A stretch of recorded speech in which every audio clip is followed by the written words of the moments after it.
fashion, provided they do not react in to the sun in the sun or to the rain in the rain. But the scrupulous knew so on the ground. Bursin, Bardisin, and Mataklion and felt shoes may not be worn until they have been examined. Rabbi Yoshi says those which come from the coast and from overseas may not be examined since the presumption is that they were made of hemp. Wool-lined shoes do not come under the prohibition of Kilayim. Only spun and woven goods come under the prohibition of Kilayim, for it is written, "You shall not wear shatnez." That which is shua, tave, or nuz, Reb Shimon Bel Elazar says, "Nalos is strange, les estranged his father in heaven," against him. Okay. And that's Okay. the pasuk that from which we get Kilayim. Right. Okay. Um, Levadim, Levadim Asurim, Ipnei Shem Shuim. That's what a Levadim. Those are coarse clumps of wool that Felted materials, they call it. what kind of material? Felted, F-E-L-T, Felted. Felted. There we go. raw Okay. wool, beaten and pressed, not spun or woven, is mixed with flax. Right. Okay. So it hasn't been twisted and hasn't been woven, but nonetheless, even if that has linen mixed into it, it's aser. Mipnei shehem chozrim ba'arik, because um, He says it sorry, inter sorry, mipnei shem shuim. Beg your pardon. Lebadim asurim mipnei shem shuim, because they are interlaced with the web. they're combed. Yeah.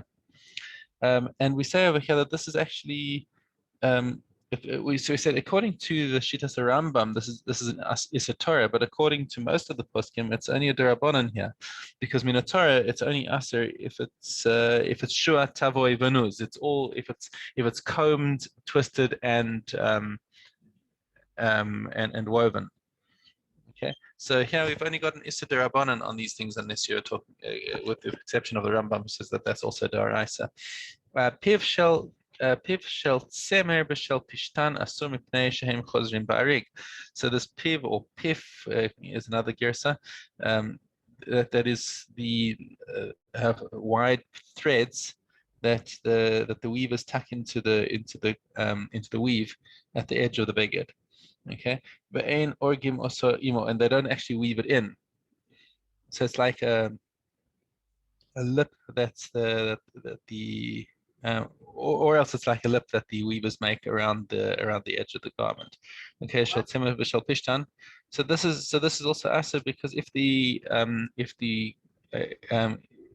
um, to mix the linen and wool together, because they are because it's surrounded by the um, yeah, because they surround the outside of the garment, so it's still so that is still asur.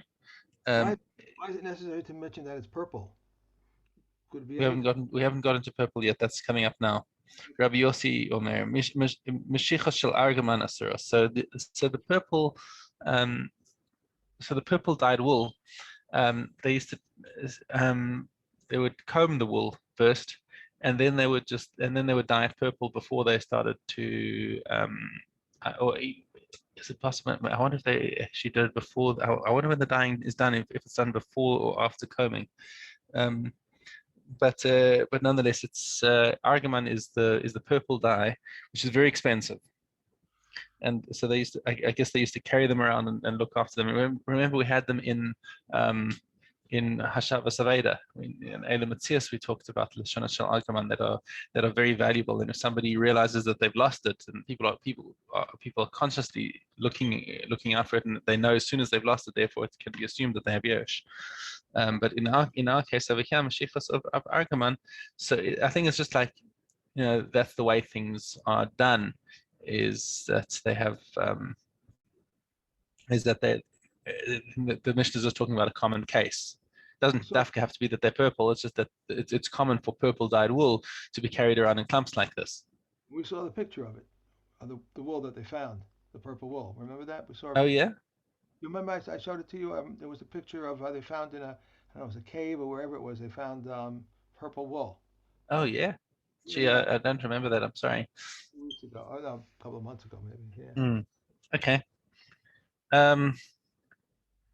So these mashiachos of Argaman are also asur if you to you're not allowed to tie what's it gor is al gabe chaluk shel pishtan. So you can't tie that around a shirt made out of linen. Mipnei shu molel, because the שהחוגר דרכו לחבר את משיחוס לגב חלוק על ידי תפירת ארעי, because people commonly make a simple stitch to hold the belt in place. So that again is in Kilayim. Lo yikshor seret. You can't tie a seret is ribbon shel tzemer b'shel pishtan lachgor bo es mosnav. So let's say you've got a leather belt, and on one end he's attached to some a linen cloth, and on the other end he's attached to some wool, and now he wants to tie them in the front. Right. So on the belt itself, they're not actually connected, but tying them in the front again is asur mishum kilayim. Let's see what he says. Even though you've got the leather in the middle, it's still it is still prohibited. Why? Because so by itself the leather is mafsek between the two different threads between the linen and the wool, but to tie it in the front, since he's tying the linen there together with the wool, that's also asur. All of the Kati makes the point of here, all the Isurim that are mentioned in our Mishnah, except for the first part where there's a machlokes between Rambam and everyone else, as we mentioned, these are all Kilayim Derabanan. They're not the actual. They're not the Ikar Torah mitzvah. Okay. Mishnah Yud, Osas Hagardin, Osas Hakovsin. So for example, the launderers or dry cleaners or whatever you have nowadays, if they stitch a name into the garment that they can know who to return it to, or initials or some sort of siman that shows who it belongs to. Also Sakovsin, or similarly so the garden are wait, what are the garden? What's the first? What does your translation say? Garden. I'm trying to see what they say. The first words. Right. No, I don't see the Mishnah marks. Yud. No, the marks of weavers and the marks of Weavers. Thank you. Marks of weavers and the marks of launderers. Okay. Asuras mishum kilayim. So if they have stitched these things in linen thread on a woolen garment, then you're not allowed to wear that garment until they take it out. Now, into the technicality of what is considered sewn in. If he just puts one stitch through, in other words, he pushes the needle through and one time between the two things. So let's say you've got a woolen garment and a linen garment, or you've got a woolen garment with a linen thread going through it. If it's just gone through once, that's not considered a chibur. Remember, we've learned this now you understand what chibur is because we've done this in Tuma and Tara. What's a connection between these two garments, so that if one becomes tamei, the other one will also become tamei. Okay. And similarly, just like it's not a chibur for Tuma, it's also not a chibur for Kilayim. And if somebody had to remove this on Shabbos, it would also be pater from it, because that's not considered a stitch. It's not considered a connection. If you put its two heads onto one side, so in other words, he put the needle through and pushed it back. Okay, so now the two threads are on one side. That's a chibur. Yeshba mishum kilayim, and now if you've connected wool and linen together, or if you've got a linen thread going through a woolen garment, that's called kilayim. And if somebody pulled out such a stitch on Shabbos, they would be chayiv for being mechalal Shabbos. Rabbi Yehuda Omer ad she'ishalesh. He says no, it's only after the third time, not after the second time. Is this all true? But the halacha follows chachamim. Hasak v'kupa mitztarfin lekilayim. Now, this last sentence was a difficult one.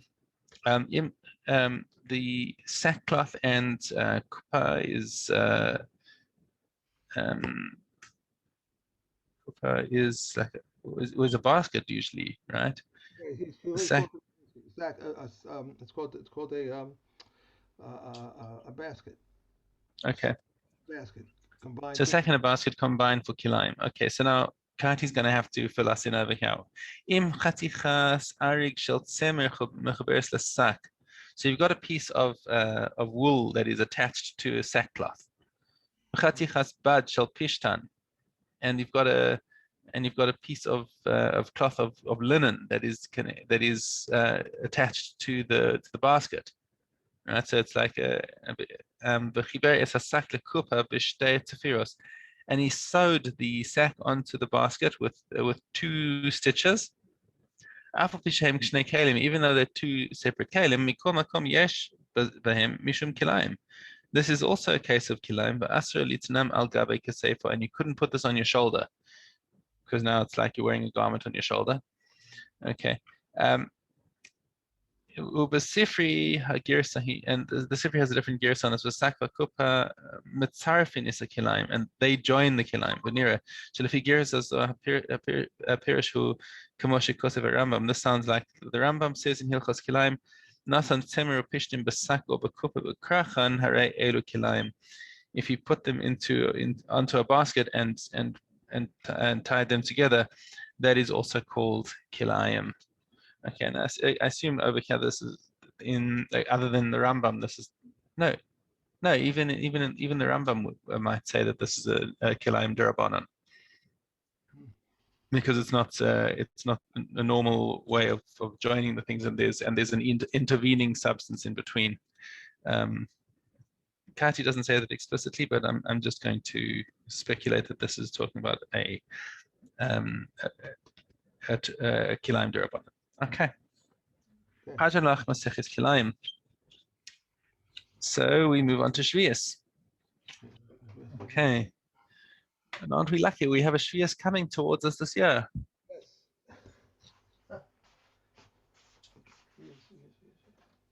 Again. Okay. First of all, in Sheviis there's an issur of working the fields, as we know. But in addition to this, Minat Torah, there's an issur to start working the land within 2 weeks, I think, of Sheviis. Let me just see. So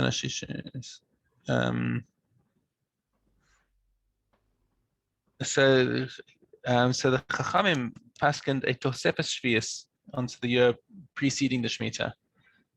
Which we'll see in this Mishna when it begins. But basically, any work that's done to the land in the latter half of the year, in the latter part of the year preceding Shemitah, they were concerned that this looks like you're preparing the land for Shemitah, that it's going to look like you're going to be farming your land in Shemitah. So the Chachamim said, no, you can't plow your field. You can't plow a field before Shemitah either. So in the months preceding. So how much time is there in this Tosefes Sheviis? Says the Mishna, Ad emasai chorshin b'shtei ha'ilan erev Sheviis. So the rule is going to be different depending on what kind of field it is. If it's a tree field, right? Okay, and what are you doing? You're loosening the soil so that the water can get in better. You can plow all the time that it's beneficial to the fruits, but thereafter no more. Okay, and Beis Hillel said the time is up to Shavuos. And basically they're both talking about the same amount of time, because up to Shavuos, it's still beneficial. You've still got you still got fruits coming off the trees, and the watering is going to help. But thereafter, getting into late summer, there's no particular benefit to plowing a tree field, and therefore you can't plow it, because it looks like you're doing plowing for the Shemitah year. Okay. We're talking about the beginning of Elul, that month there. No, we're talking about up until Shavuos. Shavuos, right? From Pesach to Shavuos, and that after that. From after Shavuos, both Beis Hillel and Beis Shammai are basically in the same hold the same, that it's usher to plow the field, plow a tree field after Shavuos, because it looks like you're preparing for Shemitah. Okay. Right, back to Kilayim. Sorry. I thought all right, never mind. All right. Um, Vav Het. That's him. If reeds protrude from the iris and he avoids cutting them short, it is permitted opposite them. If he acted thus so that the noose should spread along them, it's forbidden. If a tendril protruded from the iris and is regarded as a plummet or suspended from it, it is forbidden opposite it. And likewise, in the case of a single trellis vine, if one stretches a vine shoot from tree to tree, it is forbidden beneath it.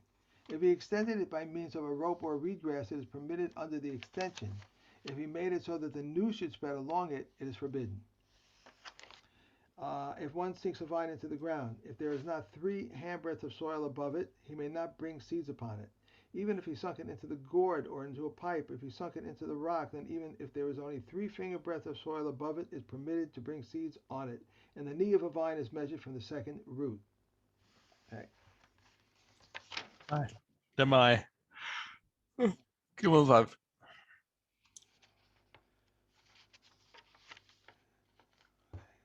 Lemai. Gimel Vav. Okay. If one gives to his mother-in-law, he tithes what he gives her and what he receives from her, but because she is suspected of exchanging that is what is spoiled. Rabbi Yehuda said she seeks to favor her daughter and she feels ashamed before her son-in-law. Rabbi Yehuda agrees that if one gives his mother-in-law produce of the sabbatical year, she is not expected of exchanging it and giving her daughter produce of the sabbatical year to eat. If one buys produce from a person who is not trustworthy concerning Maasros and forgot to tithe it, and he asked him on Shabbos, may he eat upon his word? If the night fall at the end of the Shabbos, he may not eat until he has tithed it. If he did not find it, if he did not find him, and one who is not trustworthy in regard to Maasros said, it is tithe, he may eat upon his word. If the night fall at the end of Shabbos, he may not eat until he has tithed it. If Truma Maasros the Mai reverted to its original location, Reb Shimon Sayori says he asked him even on a weekday, and he may eat upon his word. When we said return it to its location, means you took out the truma and then it fell back in. So now he says that even in such a case, you can rely on the word of the Amarites to tell you if it really was tithed or not, because it's a big loss for you. But during Shabbos, he can eat it, depending. He trusts the So word. on Shabbos, it's also considered a what's it, a shasa dechak. So therefore, they gave him permission to believe the Amarites just for the duration of Shabbos, and after Shabbos, the Amarites loses his nemanis again, and you have to master whatever's left. If one adores his friend to eat with him, and he does not trust him regarding tithes, he eats with him on the first Sabbath, even though he does not trust him regarding tithes, provided that he says to him, it is tithe. But on the second Shabbos, even if he vowed not to derive any benefit from it, he may not eat unless he tithes. Right. He said we established that case as the newly married couple, Right. where the father-in-law is an Amaretz, and but he insists on having the Sheva brachas. Okay. Machsherin Daled Ches. Regarding a pot that is full of water, and it was placed in a mikveh, and an avatuma stretched out his hand and inserted it into the pot is tummy. If the person was tummy through contact with a source of tuma, the pot is tahor. But as for all other liquids, they are tummy because the water does not purify other liquids. Regarding one who fills an irrigation pipe until 3 days have elapsed, it is tummy. Rabbi Akiva says if the water is in the pipe dried up, it is tahor immediately. But if it is not dry even until 30 days have passed, it is tummy. Regarding logs upon which a liquid fell and then rain fell on them, if the volume of rainwater exceeded the volume of liquid, it is tahor. If he took the logs outside so the rain could fall on them, then even though the volume of water exceeded the volume of the liquid, it's tamei. If the logs absorbed tamei waters, then even though they took them outside so rain could fall on them, the rainwater is tahor, but he should kindle them only with tahor hands. Reb Shimon says even if the logs were moist and he kindled them and the volume of the liquid they exuded was greater than the volume of the liquid they absorbed, the liquid is tahor. Okay. If someone No, that's 3, I think. Yeah. Yes. Okay. Up until we just did Mishna Yud, right? Um, yes, I think so. Let me see. Yeah. Which So the new, so that's you were about to start on Perik Hay. one? Okay. Yeah. Okay. Um, I just wanted to mention a friend of mine from South Africa was tragically niftar, so I'm learning Mishnayos in his chus. So his name is Doron. Wait a second, let me find his name so I can get that right.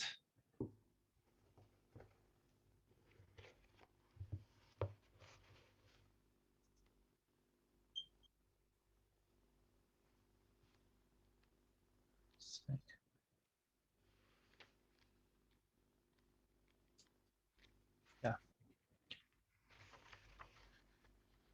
Okay, Eloi Nishmas, Doron bin Abraham. You Okay. grew up with him? No, no, he was actually, I never actually met him. I was just in a Shiva alumni group. So most of my, I sort of, I didn't overlap with him, but I got to know him through the group, and so he was 43. He had a heart attack. Oh, gee. Yeah. 43. So yeah, it was pretty shocking. I mean, even though I never met him in person, it was, I got to know him through the group. So it was pretty shocking. Aye. So Regarding, should be a aliyah for his neshama. I mean, regarding a stick that one made into a handle for an axe, it is considered connected with regard to tumor while in use. Regarding a dusta that is considered connected with regard to tumor while in use. If one set a post, set it into a post, it is tummy. But if it is not considered connected to the post, it was not considered the post. If one made a dice to only that part which. So this here, we honestly have to look at the diagram to see what we're talking about. So hold up the picture to the camera, please. All right.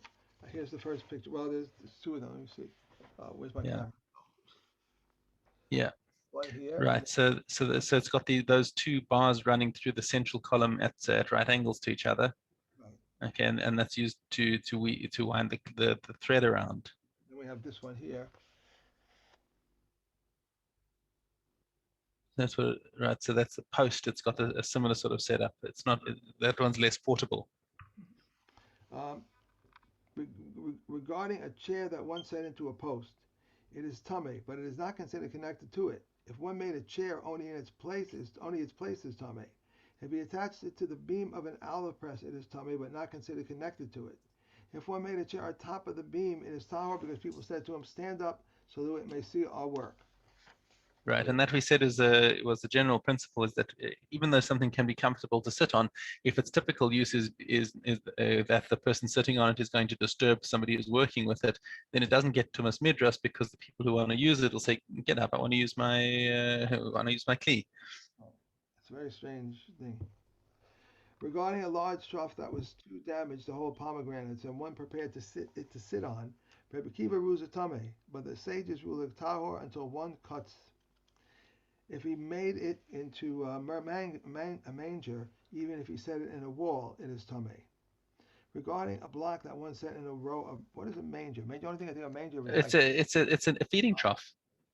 oh, that's the same thing. Yeah, avos is a feeding trough. Mm. Okay. Why didn't they just say trough like they do in the other I places? don't know why they called it a manger. I guess that's The only manger I know of is the white guys with those, people that, that manger. You know that? from another religion. Yeah. Yeah, Yeah. that's what jumped to my head as well. I don't know, but I don't know actually what the word means. Strange. All right. Regarding a block that one set in a row of whether it set it in the wall but did not build on it, or he built on it but did not see it into the wall, it is tameh. But if he set it in the wall and built on it, it is tahor. Regarding a mat that one placed over the ceiling beams, whether he attached it to the beams or he did not lay plaster over it, or he laid plaster over it but did not attach it to the beams, it is tameh.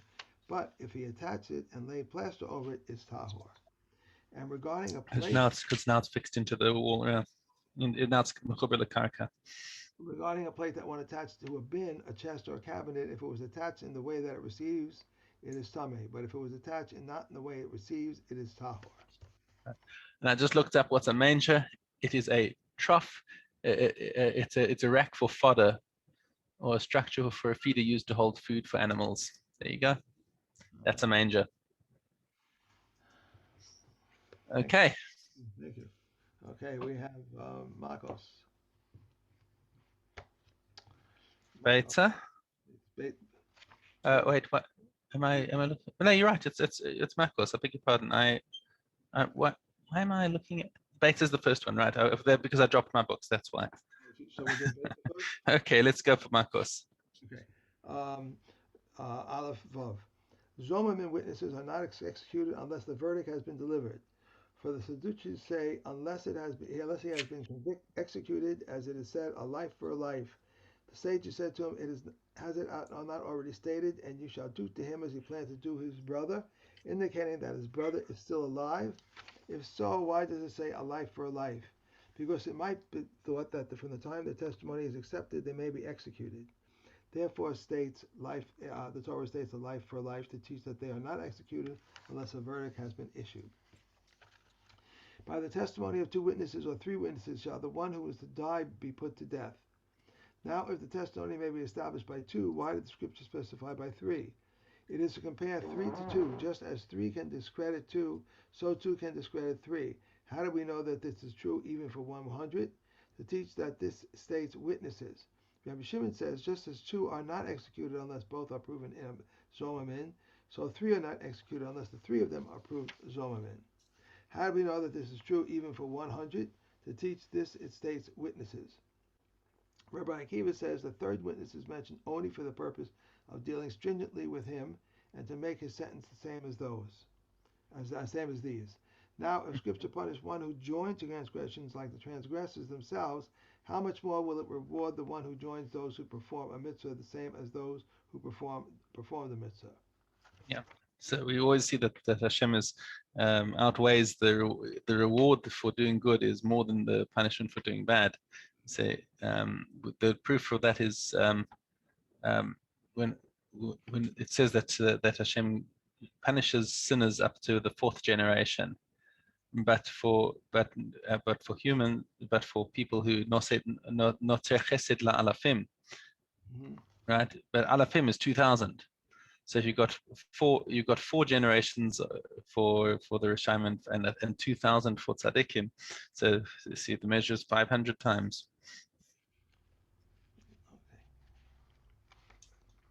Just as with 2, if one of them is found to be a kinsman or a disqualified witness, their testimony is void. So too with 3. If one of them is found to be a kinsman or a disqualified witness, their testimony is void. How do we know that this is so, even for 100? To teach this states witnesses. Rabbi Yossi said in regard to what is said, in regard to capital cases, but in regard to civil cases, the testimony is established to the remaining witnesses. And Rebbe says both in civil cases and in capital cases, but only if they warned them. If they did not warn them, why should two brothers who saw someone commit a murder? Okay, I read that not in the right way. But if they did not warn them, what should two brothers do who saw someone commit a murder? Okay. Is that it? Yeah. Yeah, that's it. Okay.